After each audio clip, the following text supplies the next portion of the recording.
So should we start, or are there more people ready to go? Yes? All right.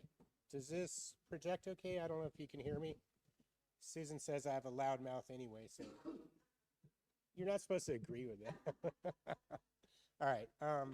So first of all, I can promise you my talk is not going to last for 1 hour and 45 minutes as scheduled. It will be somewhat shorter, but even so, I think about halfway we'll stop and take like a brief timeout, just to a little break to recover. Is that not On project? behalf of my colleagues. Yeah, I know, I understand. Yeah. Don't ask me to sing. No, I won't. Okay. You don't ask me. Not before the beer anyway. How about now? Can you hear me okay? Better? Yeah? Okay, anyway, as I was saying, this won't take an hour and 45 minutes. And I will take a brief pause about halfway through to take a little break, let people stretch. Before I get started, I did want to mention a few things personally. First, for those of you that have met my mother-in-law, Rosa, she is back home in San Diego with us and sends you her best wishes and love at age 86. It's a little challenging to be traveling across the pond, so she decided to stay home this time, but she wants you to know that her thoughts are with you and loves all of you like all of us. So that's number one. Number two, first of all, I really want to say what an incredible honor and privilege it is for me to be part of this group, the American group, the Spain group. It's been really incredible to see, dating back to 1998, how these groups have grown. I think all of them are great, and I think they all complement each other really, really nicely. But what is so important is the quality of the people, starting with the leadership. So Gisa and Camille, I know Gisa had to step out. Camille, I don't know if you're here somewhere, but there you are. You guys have done an incredible job. And I know the husbands are in the background, but it's really the women that rock here. So just like the group in the United States, you saw Lindsay and Jessica the other night, and they've been involved something like 15 years now, and again have done an incredible job. And so with that, how about we give a hand to the leaders of these groups?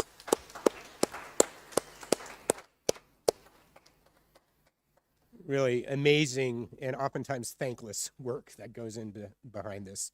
With that in mind, the other critical part of the group is having a board that is willing to step up to help with the leadership. And so I know the turnover is coming up.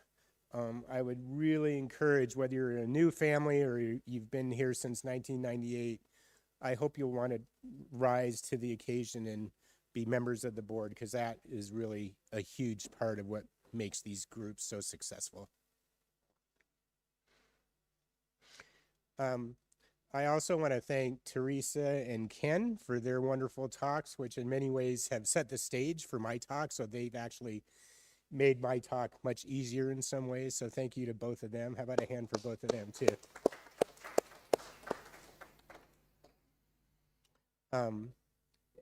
It's really gratifying to see how we work as a team. And again, I think when I first got involved with this, really starting in 1995, I never could have imagined to be where I am now with the group, the families, the sort of the combination of my research, my seeing patients.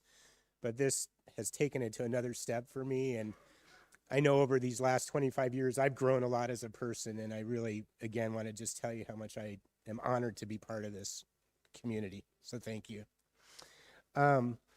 One little pitch, and that is, it's getting a little late in the game, but we are having another conference in San Diego, just outside of San Diego, the end of June. It will also be streamed, I believe, just like we have in previous conferences, but the door is open. If any of you are looking for a reason to have a holiday in the United States and beautiful California, you are always welcome.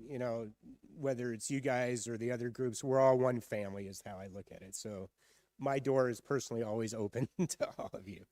All right.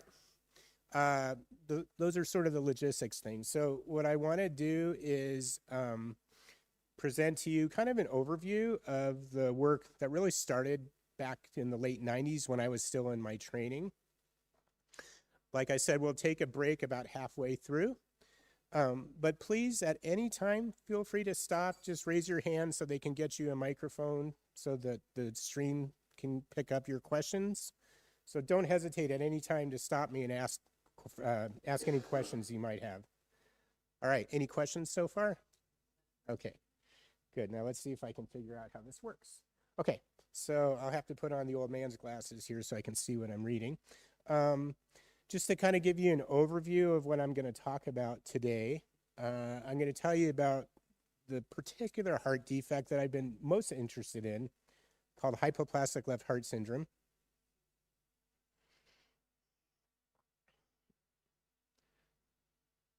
And I'm going to tell you how we've gone about finding the gene or genes and the types of cells that we think are what cause the heart defects that many of your children have. I'll also later on tell you about potentially a whole new different genetic cause for Jacobson syndrome.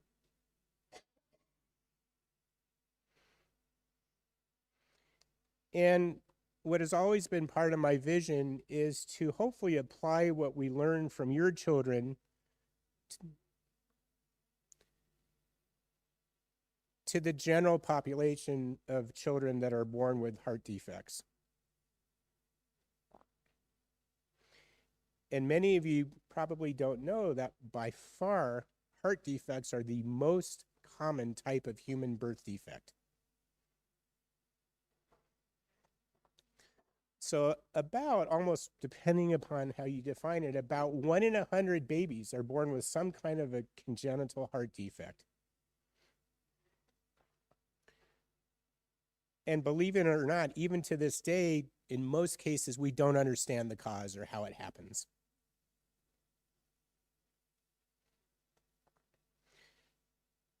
And lastly, I'm going to share with you very briefly a story of a new gene that we've discovered. It has nothing to do with Jacobson syndrome, but it shows how we can take advantage of our newest technologies to find genes to help us understand some of these defects. In this case, a defect of the aortic valve. And in adults, aortic valve surgery is the most common heart surgery, only behind coronary artery disease.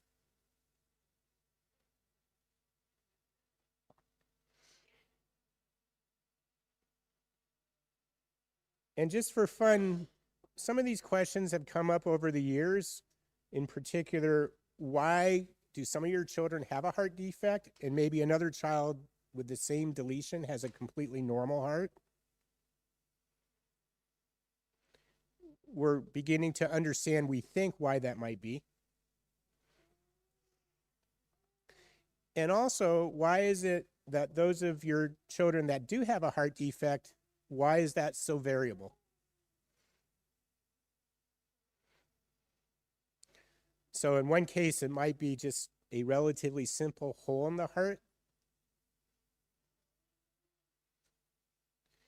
And in other cases, like I'll show you in a moment, the whole left side of the heart never develops properly. And just for fun, a lot of people have noticed that it seems like many of your children have red hair. And I actually posted this recently on one of the Facebook pages, and I got more response to that than any other topic I think I've covered. I didn't realize it was such a big deal, but we have some thoughts about why that might be as well.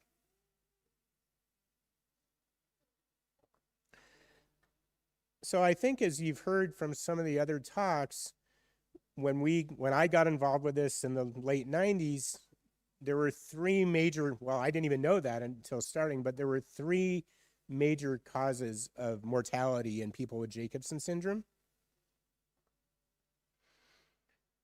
Traditionally, heart problems, bleeding problems, and infections. And I know, as you heard from Ken's beautiful talk this morning, nobody in theory with Jacobson syndrome should be dying these days from infections. Do you agree, Ken? Yes, thank you. By the way, I did go to the immunology classes in medical school. I was one of the few. Bleeding problems, it still amazes me. Every so often, someone writes on the Facebook page, do any of your children have problems with bleeding? Well, we've known this for many years, and thanks to the protocol that all of you should hopefully be familiar with, similarly, no child or adult with Jacobson syndrome should suffer any catastrophic bleeding. Teresa, do you agree with me on that one? Are you awake? Got you. I said, because of what we understand now about bleeding problems, nobody with Jacobson syndrome should ever suffer a fatal bleeding complication. We hope, but we know that should be preventable. So really what that leaves us with is what I focus on, and that is the cardiac issues, because just in the United States in this last year, we lost 3 babies with Jacobson syndrome and hypoplastic left heart syndrome. So that continues to motivate me to see if we can do a better job. So what I wanted to do is show you, some of you have probably seen this before, a cartoon of what a normal heart looks like. So this is a normal heart, left ventricle, right atrium, left atrium. So the left ventricle is the main pumping chamber of the heart, right? And that pumps blood out, the biggest blood vessel in the body, called the aorta, to get blood out to the body. And then when blood comes back from the lungs, after the right ventricle, it's the right ventricle that pumps blood to the lungs to get oxygen. That blood then goes to the left ventricle to get pumped out. The blood that goes to the body comes back to the right atrium. So that's what we call blue blood, and then to the lungs. So that's a normal heart anatomy and physiology. In hypoplastic left heart syndrome, what you see is a very, very small left ventricle chamber compared to that. And I will go into details in the next slide. But I think you can appreciate when it's this small, it can't possibly pump out enough blood. And that is why immediately after these babies are born, they will all die within days unless we intervene. And what you may not appreciate also is the valves on the left side of the heart. This is called the mitral valve, and that's called the aortic valve. Normally, they open like this, let blood go out, and close like that. In this case, the valves can be so severe that either they don't open properly or they may be completely blocked off. And then what you can also appreciate is, compared to this nice big red aorta, the aorta here can be very small. So this is a very, very severe heart defect. And you could imagine, as we show here, that part of the problem may be that where you have this nice relatively thin wall, here you have this massively thickened wall. And you could imagine that maybe it's small because you have too much growth inward to sort of obscure that chamber. Does that make sense? All right, now my next slide I'm going to show you is actually of some real human hearts with hypoplastic left heart. If you don't like to see human hearts, close your eyes. I'll tell you when you can open. And it actually turns out that it's much more complicated than that picture I just showed you. So these are 4 different types of hypoplastic left heart. And just from a research standpoint, or I should say from a clinical standpoint, they all have a very small left ventricle chamber. And I'll show you in a moment that for now, the surgery that we do on these hearts is all the same, believe it or not. But if you look at, for example, this heart, so this is what was supposed to be that left ventricle wall or chamber, and you see this white scar tissue. But then what you also see is this massively thickened wall, like it grew into that, just like I showed you in that cartoon. So in this case, you could argue that that actually is because there's too much growth. So actually, one of my colleagues in San Diego thinks we should maybe call this hyperplastic left heart syndrome because of too much growth. Okay? And I agree with that. And when you look at this, under the microscope, you just have a ton of heart cells, too many heart cells. But now I want to show you what I think is almost the complete opposite of this variation.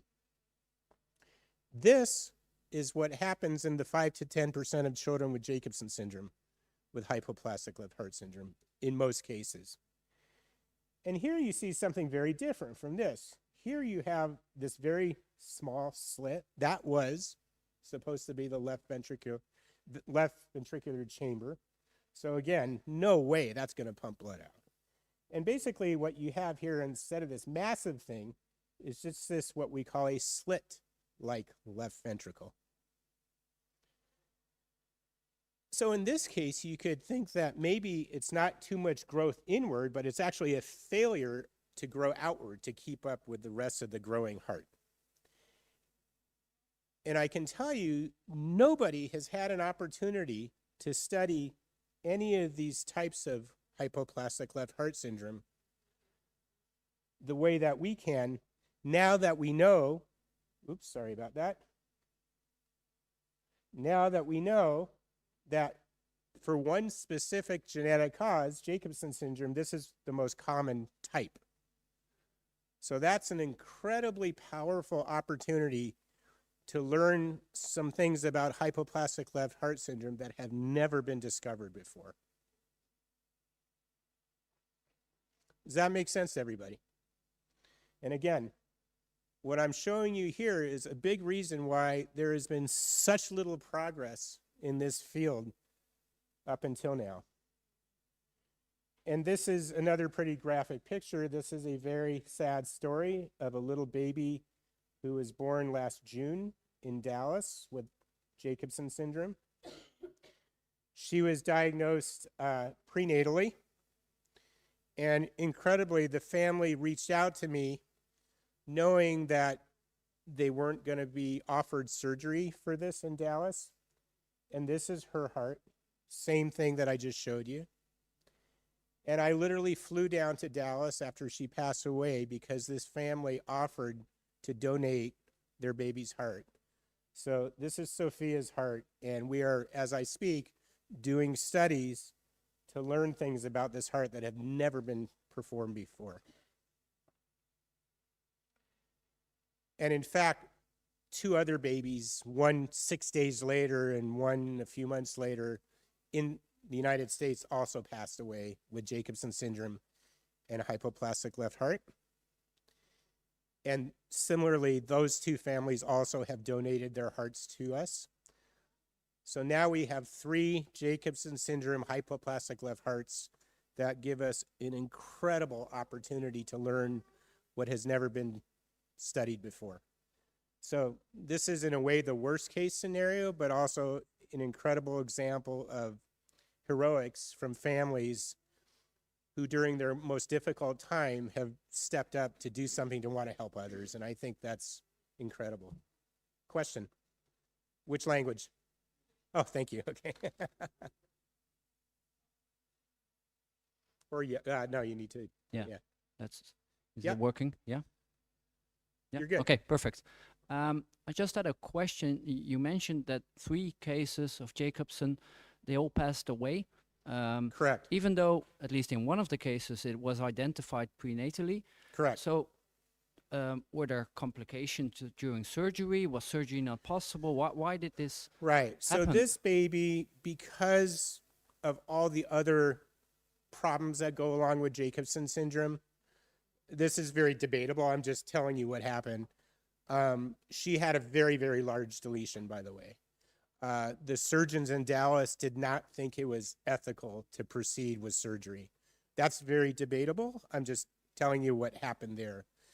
The other two babies are different. They actually, both of them did go through multiple surgeries. And I think we understand better now, at least in one case. One was actually in San Diego, why they ultimately did not survive their surgeries. It was really a combination. I can tell you the baby in San Diego, the combination of the fact that that heart would not grow, but also the combination of infections and bleeding problems. And quite honestly, I'm not going to go into details. Looking back, some things should have been done differently that honestly I had no control over. The other baby was in Pittsburgh, Pennsylvania, and also went through multiple surgeries.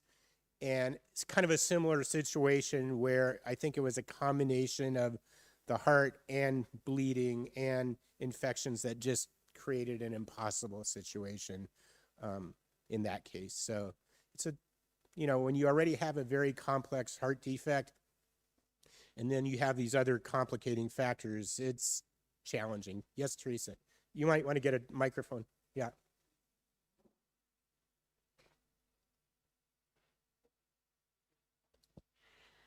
I don't know what you are going to do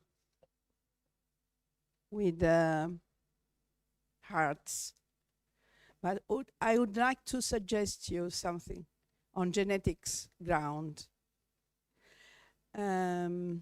Is to analyze and check if there is a homozygous loss in the heart. Homozygous. Well, I'm going to come back to loss. that point because let me come back to that point. I'll Okay. just cut to the chase. What you're referring to, we have evidence that in a different patient living with hypoplastic left heart syndrome and Jacobson syndrome, the other gene from the other chromosome is completely shut down. So it is like a homozygous. Yes. I'll come back to that. Don't worry Okay. about it. So the answer is we've already done that on a different patient to show that can be a mechanism. Everybody good? Any other questions? Moving on. So just like what I said, we think in some cases it may be from too much growth, so maybe that should be hyperplastic. And in other cases, specifically including Jacobson syndrome, it's a failure of growth. Up until the early 1980s, if you had a baby with hypoplastic left heart syndrome, maybe some of you have heard stories or had family members, there was no cure, there was no treatment. You were told to bring your baby home and the baby would die within a few days. In 1983, oops, sorry about that, Dr. Bill Norwood from Children's Hospital of Philadelphia published a pioneering paper that showed that there was no cure, but there was a way to possibly reconstruct the heart to allow it to function. And this is just a cartoon showing that surgical approach. And basically what the surgeries were, which are actually 3 surgeries that we do now over about the first 3 or 4 years, is convert the right ventricle to do the job that the left ventricle was supposed to do. What you see here is the right ventricle is now hooked up or connected to the reconstructed aorta. And that the blue blood that I told you before normally comes back to the right atrium is now directly connected to the lungs. So this is what's called the Norwood-Fontan approach. And as I said, whatever single ventricle heart defect you have, whatever type of hypoplastic left heart syndrome you have, this is what you get if you want to have any chance for survival. And it's been an incredible step forward, but still, now you're asking the right ventricle to do the work it was never really designed to do. And this was again back in the 1980s, and we now know that many of these patients are going to ultimately develop heart failure as they get up into the adult age, and sometimes even much younger. And in those cases, the only possible treatment for them is a heart transplant. But I can tell you, a heart transplant, as we say, you might cure one disease, but you create another disease. It is not an easy path. Did you have a question? No? Or are you just stretching? Oh, okay, just stretching. All right. And again, this is why this field has been so limited, because nobody has appreciated those differences that I showed you before. But I believe that once you have a better understanding of those mechanisms, eventually it's going to help us to take better care. And I am already sure of that. Because, for example, the baby in San Diego that passed away, if we had a better understanding of that heart's ability to grow, we would have done things differently. And I'm going to tell you how we can figure that out next time, hopefully. Any other questions before I go on? Okay.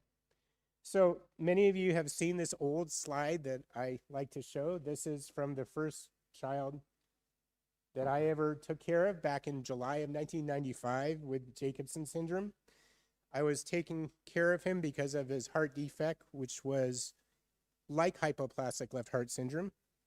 But I think you can appreciate this is something that was in his old chart showing that he had lost a part of chromosome 11.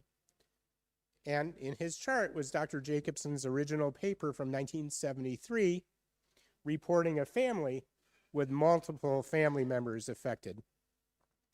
So because of my interest in the heart defects, this in a way was like a gift from Mother Nature to tell us that there must be a gene or genes in this region that are the cause of that child's heart defect.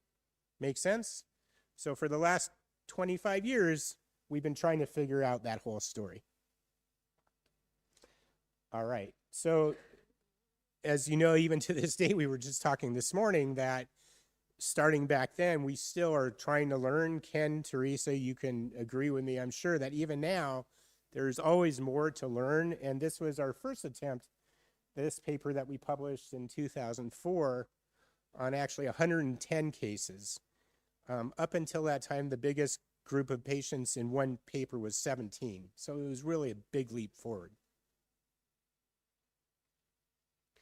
And so just focusing now on the heart defects, a few things became apparent.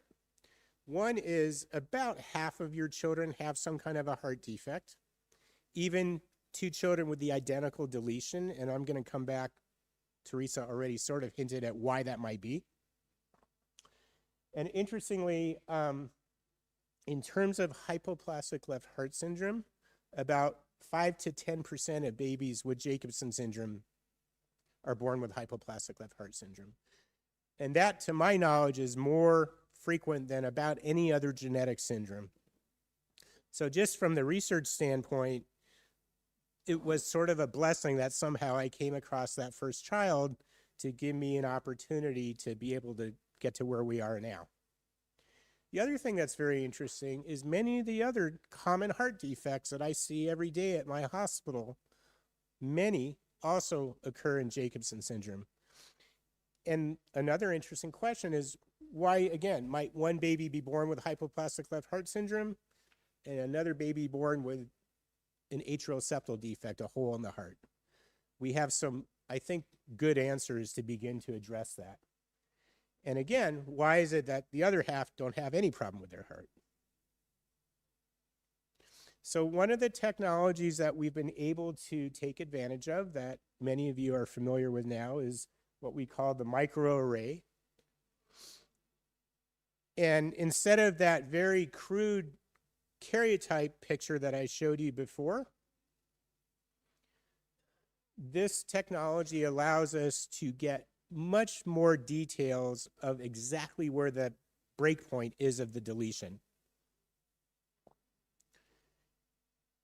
And with the Human Genome Project, we can now get a readout to know exactly what genes are affected from that deletion. And since we know that the deletions are different in size, we could begin to map out the region in that end of chromosome 11 where we think this gene is, or genes. So if this is, let's say, a child with a relatively small deletion with hypoplastic left heart syndrome, we actually have come across several other patients with Jacobson syndrome features, including, let's say, hypoplastic left heart syndrome, that, as shown in red here, have an interstitial deletion. So that's what we mean. It's within the chromosome and not to the end. When it goes to the end, that's what we call terminal deletion. And if you believe the same gene that's the cause of this hypoplastic left heart syndrome is the same cause as in this, then that gives us a region of overlap. And from that, we could narrow what was starting with maybe an area of 150 genes down to an area of just, 7 genes. And so the first gene that jumped out at us that you've heard me talk about before is this gene called ETS1. And ETS1 is a gene that encodes what's called a transcription factor. Transcription factors are genes that actually turn on and turn off a whole lot of other genes. And we know that transcription factors are very important for development of organs, including the heart. But we also know in other situations, transcription factors, if they turn on or off the wrong genes at the wrong time, lead to cancers. It's just all about space and timing. So what was already exciting to us was the fact that when we narrowed down this region, there were already at least some studies showing that ETS1 has a critical role in the development of the heart. So that's where we've spent most of our time over the years, using animal model systems to learn as much as we can about this gene. But I'm also going to tell you about something very new and very exciting, and that is we now suspect that this second gene, which is right next to ETS1, called FLY1, which turns out to also be a transcription factor and is actually very similar and related to ETS1. And we think that FLY1 actually may be the cause specifically of hypoplastic left heart syndrome in the human patients. Although we know that ETS1 has an important role, at least for the other heart defects that occur, and maybe it's actually the two of them together that almost always happens in the human situation to give you hypoplastic left heart syndrome. Does that make sense so far? Okay, now one of the things that sort of helped us to strategize how to move forward was that there was a patient from several years ago who had kind of like hypoplastic left heart syndrome, but not exactly like what I showed you. And that patient was found to have just a mutation in the ETS1 gene. Neither parent carried it, so it made it seem very likely that just that mutation in that gene could cause that type of heart defect, similar but not exactly like what I've shown you. And so, again, that further supported our hypothesis for why we think ETS1 is such an important gene. But more recently, what we have come across is actually a human patient who has two major problems. This is at my hospital. Paris-Trousseau syndrome, so the bleeding problem with the platelets, and hypoplastic left heart syndrome. And guess what anatomic subtype of hypoplastic left heart syndrome he has? Exactly like what we see most commonly in Jacobson syndrome. So very recently now, we are not changing, but we are kind of shifting our direction a little bit to also study everything we can about FLY1 in heart development.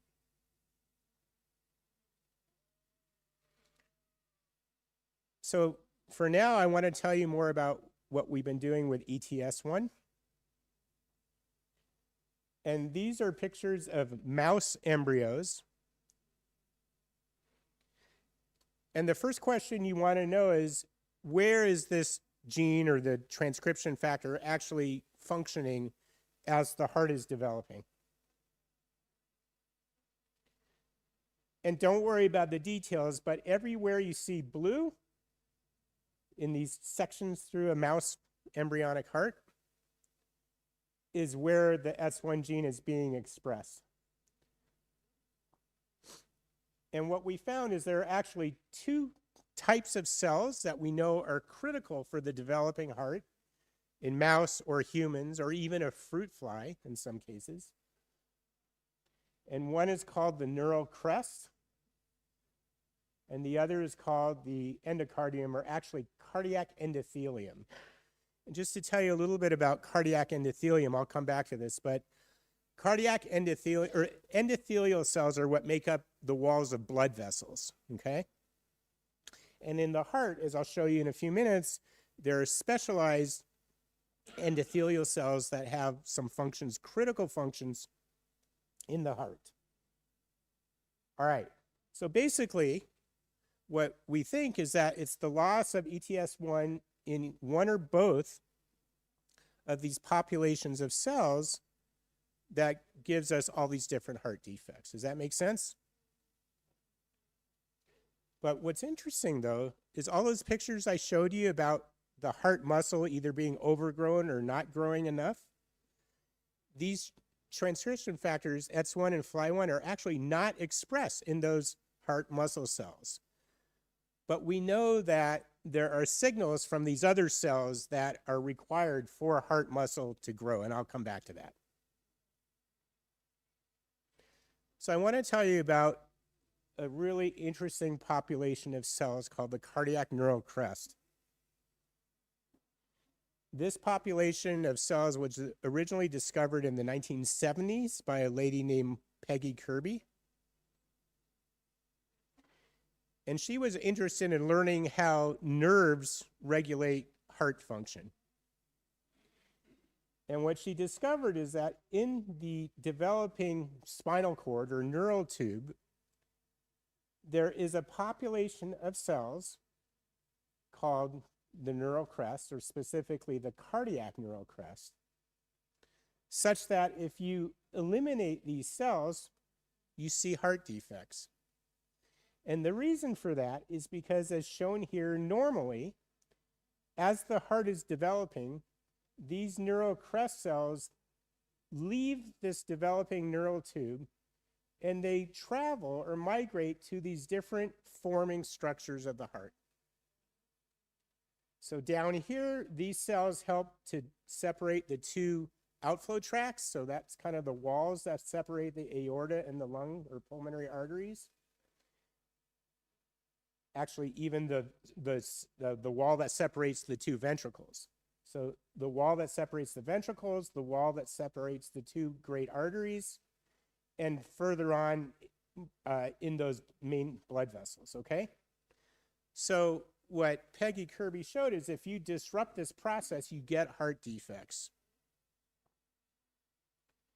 And interestingly, in hypoplastic left heart syndrome, there is some evidence that part of the mechanism is due to a neural crest problem. Oops, sorry.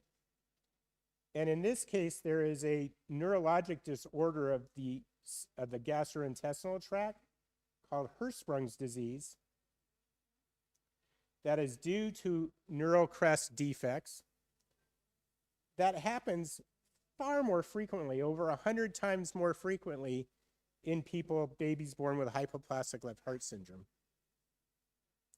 So that already had kind of biased me to think that hypoplastic left heart syndrome must be, at least in part, due to some problem with neural crest cells.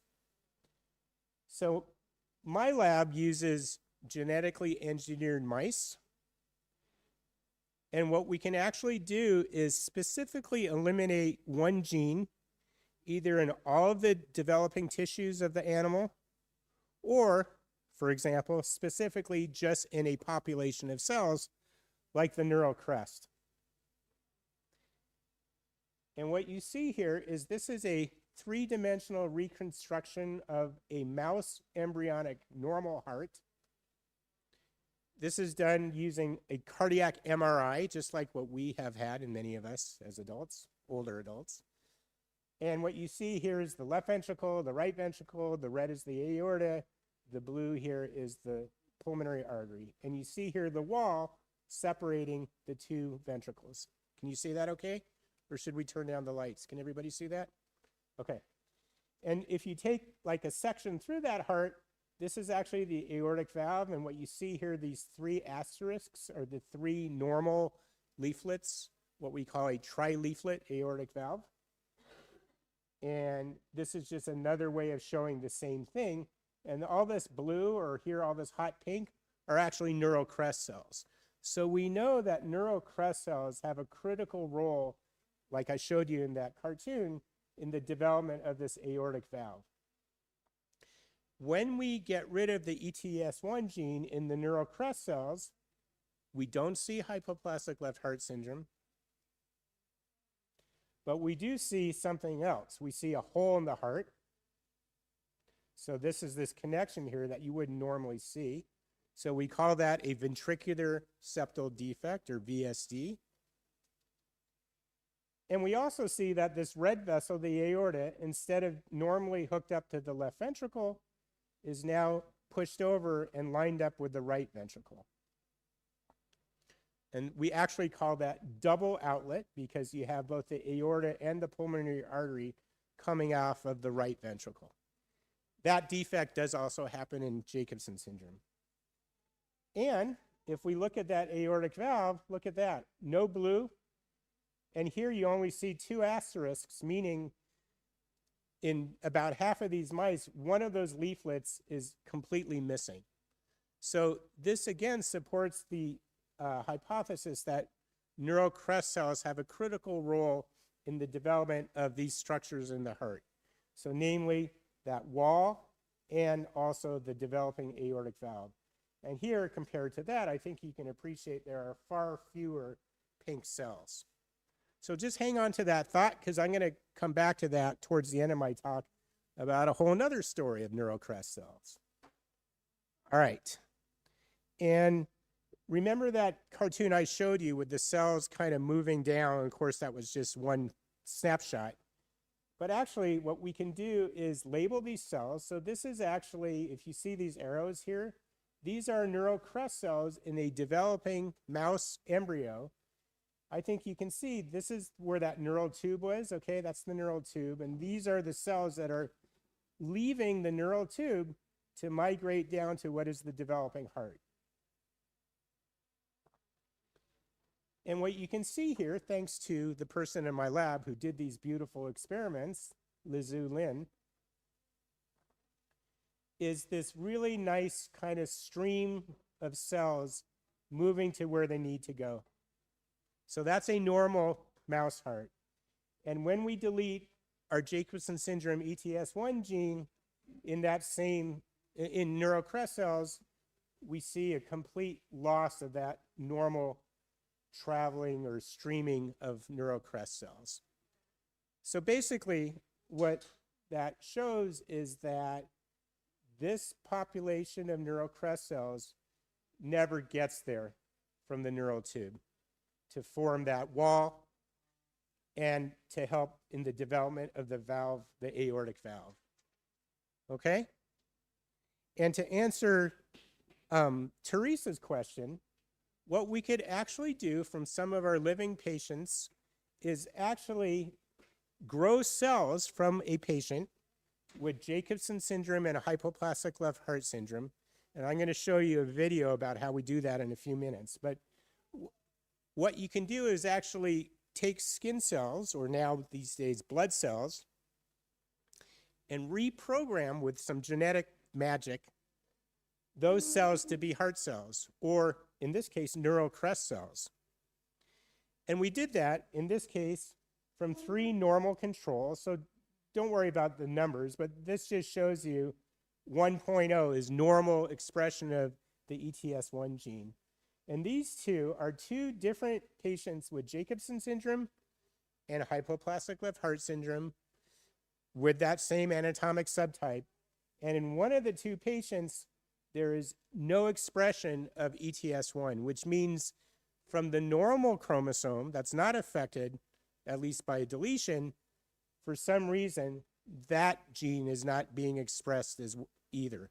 So like Teresa said, effectively that's like a complete knockout, which is actually what I just showed you in the mouse. So you get rid of both copies. So that's one explanation. But interestingly, the second patient, we did the same experiment. There is expression of ETS1 from the other chromosome, although we can't be sure. We haven't studied this any further, but we think that this copy of the gene may not be functioning normally. So effectively, you have a significant loss of function of ETS1 completely here, and to some extent there, that causes the problem. Okay, so I'm about halfway through, so why don't we take about a 5-minute break, catch our breath, stand up, stretch, drink some water, use the restroom. Does anybody have any questions? The next most major part of the rest of my talk is going to be coming back to how we think this causes hypoplastic left heart. Okay, so let's regroup in about 5 minutes.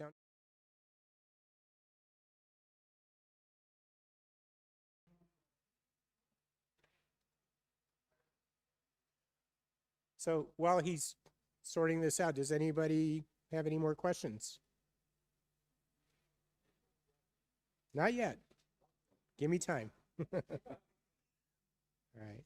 Translators, good? Okay. If this takes too long, I might have to do my Michael Jackson imitation up here, but I don't think. Yeah. Do not tell Susan. I want it. No. That's it. Oh, new charger coming up. Okay.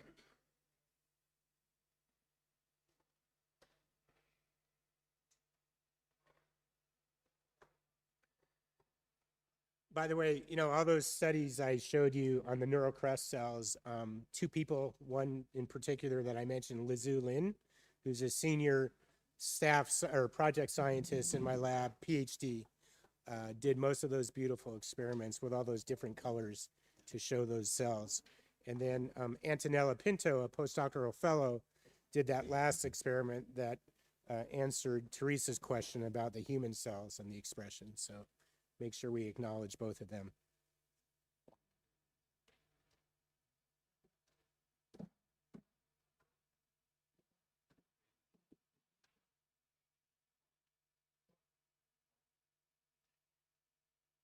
Yes, I think we're good. All right, so most of the rest of my talk is going to be about the role of ETS1 in the other population of cells that I told you about called the cardiac endothelium. And in this cartoon, as I mentioned, endothelial cells are what make up the walls of blood vessels in the body. And specifically in the heart, you can see here this green lining.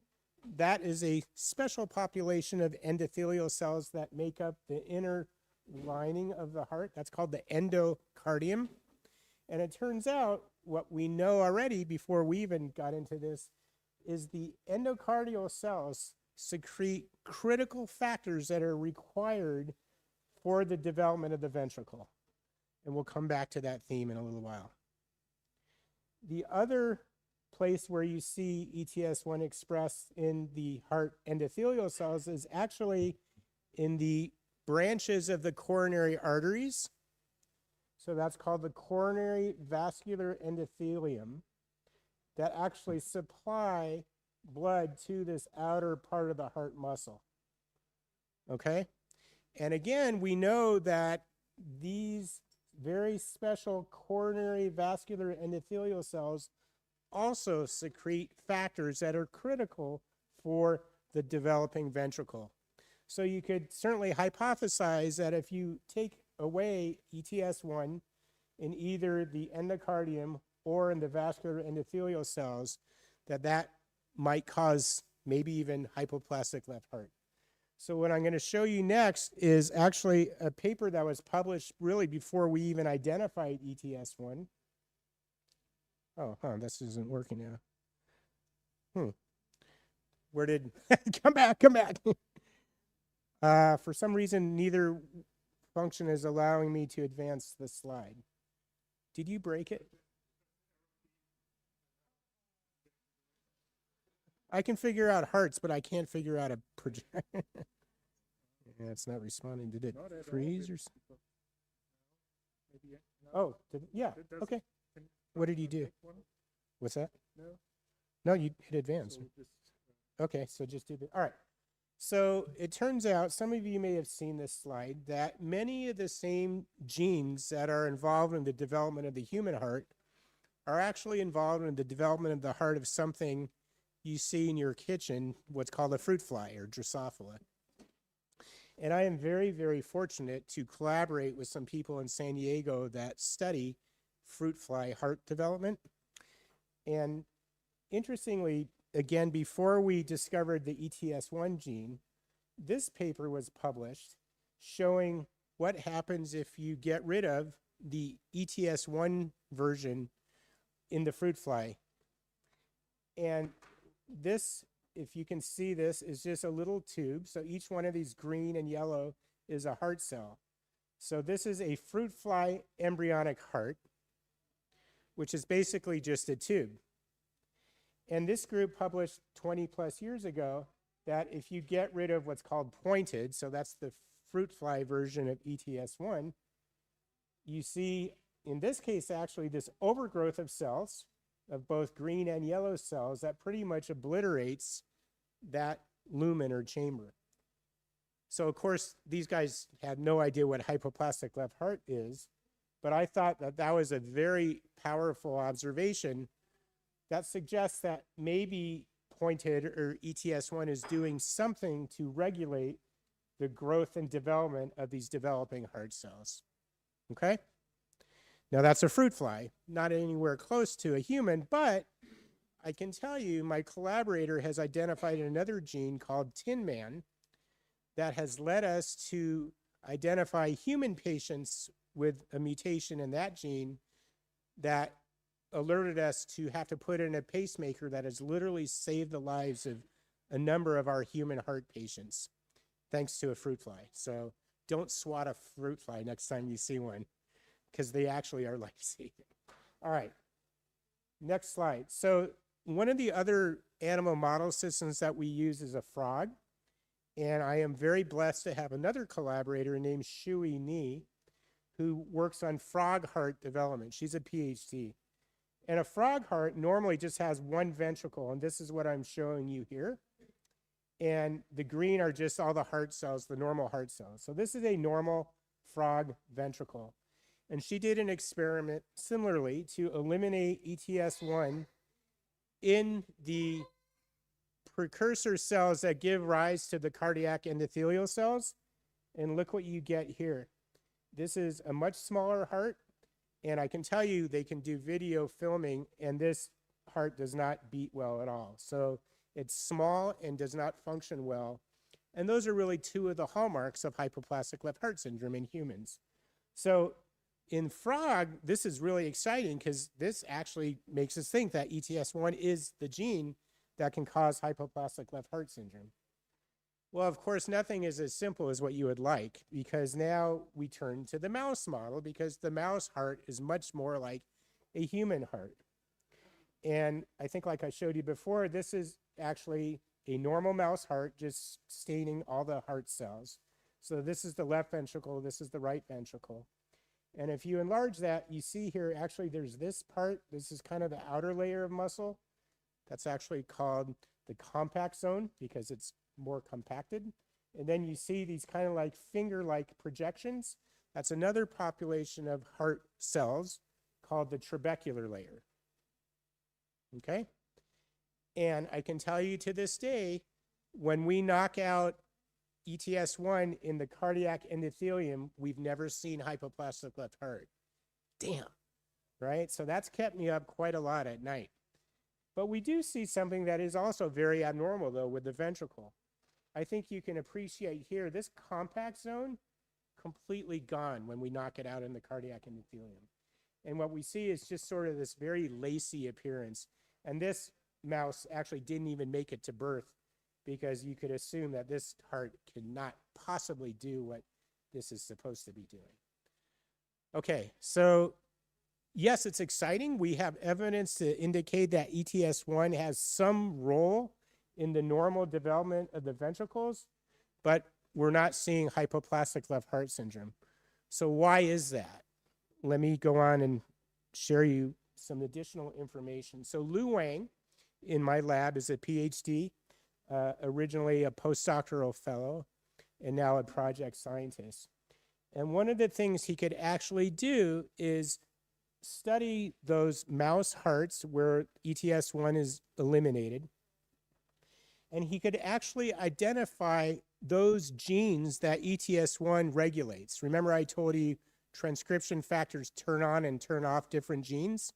So that's what allows us to begin to define what we call these genetic pathways. And what you see here are some of the genes that ETS1 directly regulates, okay?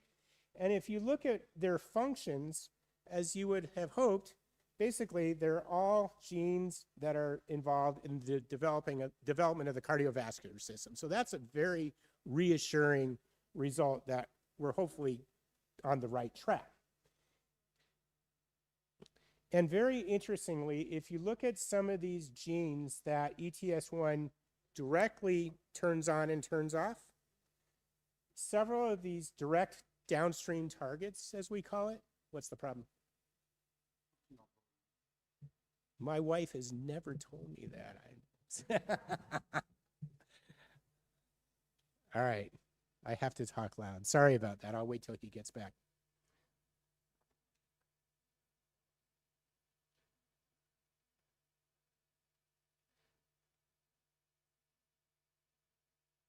Okay, so what Lou was able to do is identify some of these direct downstream oh.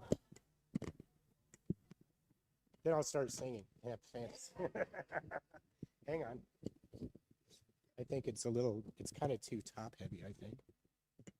All right, I'll just hold it. That's fine. All right, here we go. All right.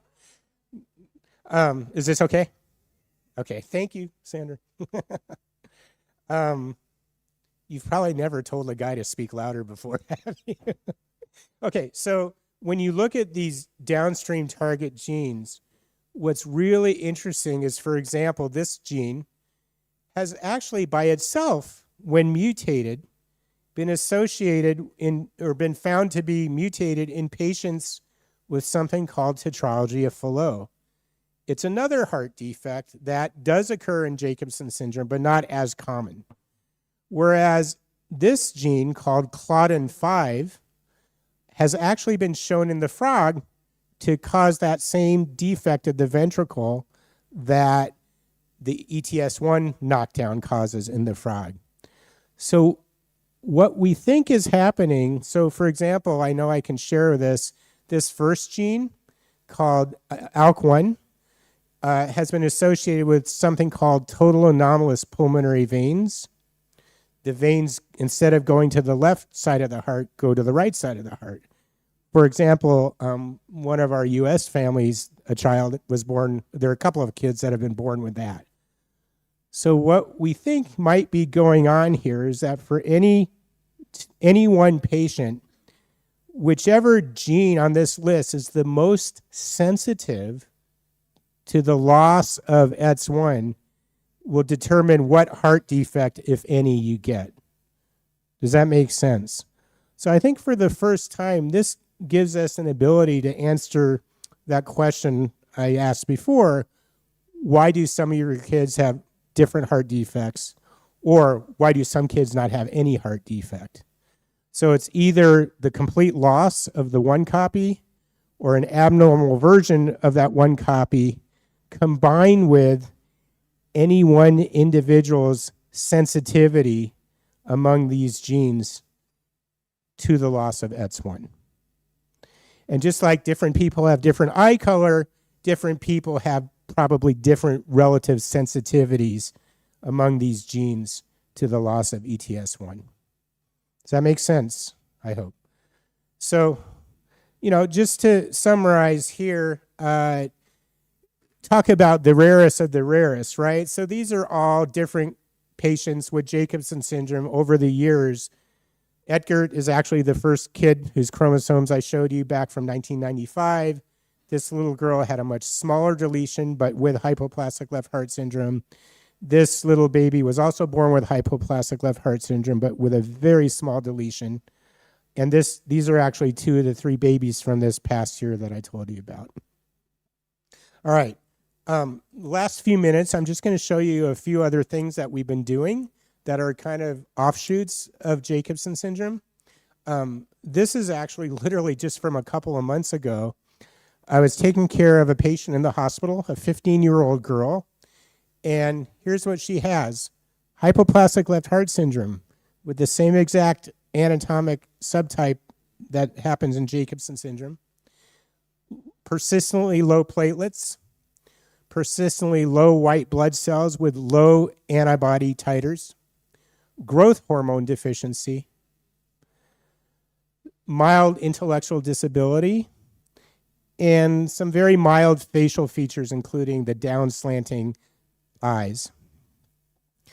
Believe it or not, I had never seen her until a couple months ago. She had never had genetic testing. Would anybody in this room like to make a guess as to what syndrome she might have? Well, I made a guess, and guess what? I was wrong. Maybe. Because it looks like, so we did the microarray, and guess what? No deletion. What? I said, can you please go back? I've asked them now 3 times. I copied Teresa in my most recent email. So then the next question is, what about maybe a mutation in ETS1 or FLY1? Nope. But interestingly, what was found is a mutation in a different gene on a different chromosome. And this gene is involved in something that Teresa touched upon a little bit called epigenetic regulation.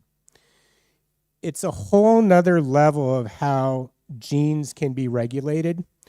And in this case, what this gene does is it actually makes some chemical changes in the DNA that can normally either shut down or turn on the expression of genes through what's called methylation, so adding a methyl group.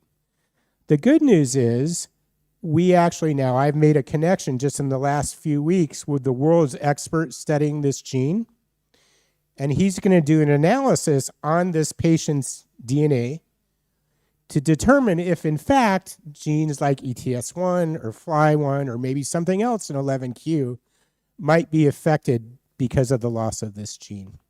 So that's a very new, novel story. As I said before, it's always humbling to me how just when you think you know everything, you don't. So it's like this, the older we get, the dumber we are, the more ignorant we are. Anyway, it's an incredible story. So another story I want to show you is what I referred to before, how we can look at patients and take cells from a patient and reprogram them. And this is just a cartoon showing you a company that I've started to work with that can do exactly that. So they take skin cells, they reprogram them, as you'll see here, and bottom line is they can do some really incredible studies with reprogrammed heart cells from these patients. And then they can actually create, as I'm going to show you in a minute, basically what looks like a beating heart from these patients, whatever patient you're interested in.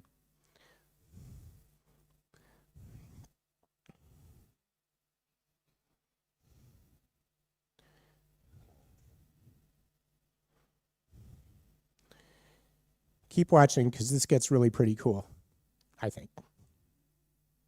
So that's basically just showing a single heart cell by itself in a test tube beating, but they can actually make heart-like structures, heart tissue from millions of these cells that are, again, derived, let's say, from a patient with Jacobson syndrome and hypoplastic left heart syndrome using their magic. And This is what's called a tissue strip. So it's like just that, a strip of heart tissue that they've engineered. And look what they can do. If you watch this carefully, it actually contracts. And the way they have this all set up is you can actually measure the function of that tissue. And taking it one step further, they can actually engineer a pumping heart chamber. If you look carefully here, keep watching.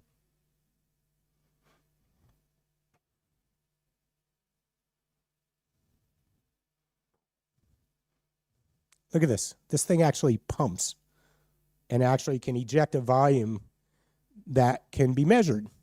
So why is this so important? Well, remember in the beginning of my talk, I told you that my patients with hypoplastic left heart syndrome, they have the 3 surgeries. The first patient that I ever diagnosed is like 27 years old now, doing great. But some of my other patients don't do great at all. And some of those patients don't survive more than a few years before they either die or need a heart transplant. And the problem is, in most cases, we can't determine which patient is going to follow which clinical course. Using this technology, we think that from the beginning, we can perform this analysis to help us to predict from the beginning who's at risk for the development of early heart failure, or like the baby that died in San Diego, which patient has a better ability for their heart to maybe grow so you could still have 2 ventricles, because sometimes you really can't tell just by looking at it. And so in the future, we think that adapting this technology to hypoplastic left heart patients will allow us to very proactively personalize our care that will ultimately result in much better outcomes than, let's say, those 2 babies I showed you who really languished for 9 months. I think if we had this technology applied to them, I think one and maybe even both of them would be alive today because we would have known better what to do. And if you think about one patient alone, the baby in San Diego, he lived to about 9 months. I don't know specifically, but he probably had a medical bill of over $2 to $3 million. So imagine, this is a little bit expensive up front, but even if you could prevent one patient like that, it's going to pay for itself 1,000 times over. Okay, I'm going to skip this slide because that basically lays out what I just told you. Here's just, again, another image of that beating heart chamber. As you can tell, I think this is pretty cool. In fact, the guys that started this company, I told them, if you had told me 15 years ago that you could do this, I would say you're absolutely crazy. So these are PhD bioengineers who have spun off from academia to develop these kinds of technologies that, combined with people like me, academic researchers, we can really work together and collaborate to be able to do things that, you know, none of us could do individually. And I think that's an incredible statement about how academia and academic spin-off biotech companies can really join forces to do some amazing things, in my opinion. Yes, sir. Yeah, this is about 1 centimeter in diameter. Yeah, 1/2 inch. Yeah. I mean, you know, there are obviously limitations, but it is a functioning thing. And actually, the first set of experiments we're going to do, thanks to a collaboration I have with the Mayo Clinic, is to do this from a couple of patients that have developed very early right heart failure as sort of a proof of concept that we can reproduce using that or the other applications what we know happens clinically. I'm very confident we will. And if so, then I think we're really onto something.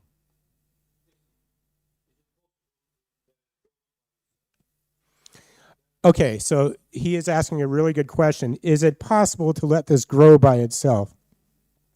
In this situation, the answer is no, because this is really just pure cardiac myocyte pumping cells. However, there is an emerging technology that Ken and Teresa probably are familiar with called organoids. And in this case, cardiac organoids. And what some really smart people are doing, this is relatively crude, right? It's pretty simple. It's just pumping heart cells.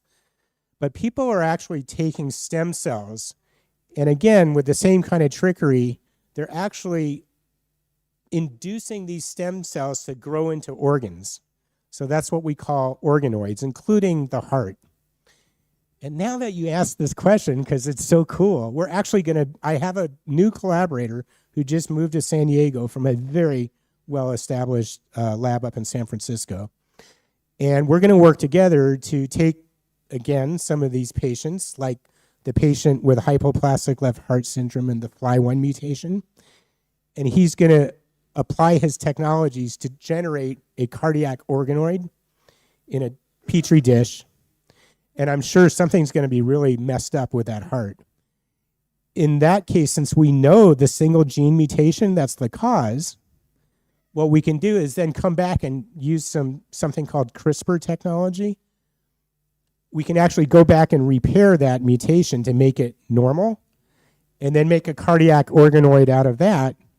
So in a way, that becomes the control to show that it's really that FLY1 gene mutation that's the cause of the abnormal heart development. I'm sure that was a much longer answer than what you expected to get from me.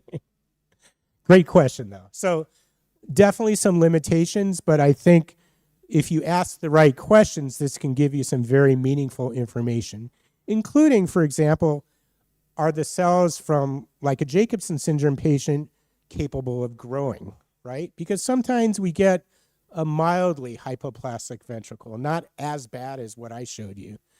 And that's actually what happened with that one baby in San Diego. And, you know, my surgeon wanted to do things his way, but it was okay. I know what he based it on, and I didn't totally object to it. And he aimed for what we call a 2-ventricle repair, and it didn't work out. But for that patient, I think if we had done this and done assays to show that those heart cells will not grow over time, we would have gone down the single ventricle route. All right. And just to wrap up, this is actually an echocardiogram from a fetus that we came across a few years ago. Oops, sorry about that. This is the right ventricle. This is the left ventricle. I think you can appreciate there's a little bit of a problem there, right? Just a little bit. Well, it turned out this fetus that was about 23 weeks gestation was completely missing their aortic valve. Now, remember what I told you, every time the left ventricle pumps blood out the aorta, normally the valve opens and then it has to close, so blood moves forward. In this case, every time the ventricle pumps blood forward, it just leaks right back. And that's why you got this humongous left ventricle, and this fetus was not viable, so the baby died a few days later. However, we were able to get DNA from this fetus, and we actually found a new disease-causing mutation in a gene that had been already shown to have a critical role in preserving cardiac neural crest cells. Now, remember I showed you before in those images, neural crest cells, those blue or the pink cells, are in the aortic valve. So in this case, what we think is that because of this mutation, those cells that are supposed to go to the developing aortic valve were killed off, basically, because this gene actually prevents cells from dying. We call it a tumor suppressor cell. So I have a brand new postdoc in my lab now who's going to study this gene to learn more about what this gene does to regulate cardiac neural crest cells during heart development. So, you know, you can see how I can tell you I never really would have had this insight if it weren't for the work that we've been doing with the Jacobson syndrome story and neural crest to come up with this hypothesis. All right, so I've kind of already talked about this. Why do some people with Jacobson syndrome have heart defects but not others? I think I kind of went through that. What is the basis for the different heart defects? I covered that. But last and not least is why do some of your children have red hair, right? Now, someone corrected me on Facebook when I posted this several weeks ago. What I'm going to argue is there are many causes genetically of red hair, right? There are plenty of people with Jacobson syndrome whose parents have red hair. So it's not because of Jacobson syndrome in that case. But we do know that the ETS1 gene is also required for a different population of neural crest cells that are actually required for hair color. And if you delete it in those cells compared to a normal mouse, look what you see. It's not quite a red-haired mouse, but you certainly see these patches of loss of pigment in the fur. And if you look carefully, this poor little mouse has a very severe spinal defect called kyphosis, which is kind of like scoliosis. And if you look really carefully, this little mouse has a swollen head due to something called hydrocephalus. So anyway, at the end of the day, this might be one contributing factor as to why many of your children seem to have a much higher than predicted frequency of red hair. And I think that is really the end of my talk. I really do want to acknowledge some incredibly talented people that I work with either directly in my lab. This is Aiden, who's an undergrad student applying for medical school. This is Lizu Lin, who I told you is the incredibly talented senior staff scientist who did all those incredible studies on the neural crest cells. This is Annalyn Schroeder, who has been working with my collaborator on the fruit fly heart development and the role of the ETS1 gene in fruit fly heart development. This is Lu Wang, who is now a project scientist in my lab, who is an incredibly talented and brilliant scientist, arguably the best I've had in my lab in 25 years, who has really opened up my whole understanding how we think these genes in 11q are causing hypoplastic left heart syndrome, and that it's not just a neural crest component. And so perfect timing. Lu was actually a friend of Lizu's from back in China, and Lu got his PhD on vascular endothelial biology, so he was a perfect match for my lab. And this is Antonella Pinto, at the time a postdoctoral fellow in another lab down the street from me, who did all those human neural crest cell studies that I showed you. And then just to finish, I'm incredibly blessed, and I think this is a really important point, that you've heard me kind of mention what some of the problems have been in studying this complex disease or set of disorders. And what I'm really proud of is that I've assembled a group myself. This is Karen Okor and Rolf Bodmer. They are a husband-wife team who work on fruit fly heart development. So that's Annalyn's boss from the slide before. They are incredibly talented PhDs and really good friends of mine. Rolf is originally from Switzerland. And so they are very hungry to study not just heart development, but how it applies to human disease. And I can tell you, honestly, I have a number of my patients walking around that are only alive today because we knew about the gene that they have a mutation in that these guys discovered. And I should have shown you a slide when I actually got to introduce them to one of the families. I mean, it was really powerful. Lou, I already told you, who is now graduated, still in my lab, is now a staff scientist. I can't imagine my future without him in my lab because he is so talented. And then Shui Nai is a PhD embryologist who studies heart development in the frog. So those pictures I showed you is all from her work. And lastly, just for a little reminiscing, this is actually the first baby I diagnosed with hypoplastic left heart syndrome in 1996. He's obviously doing really well, thank goodness, because of those advances. But what is sobering is, I think, as I've made you appreciate, her future is very uncertain. And that's what motivates me to want to keep this going. So I am done, and I would be happy to answer any more questions or give you a pillow to go to sleep after such a long talk. Thank you.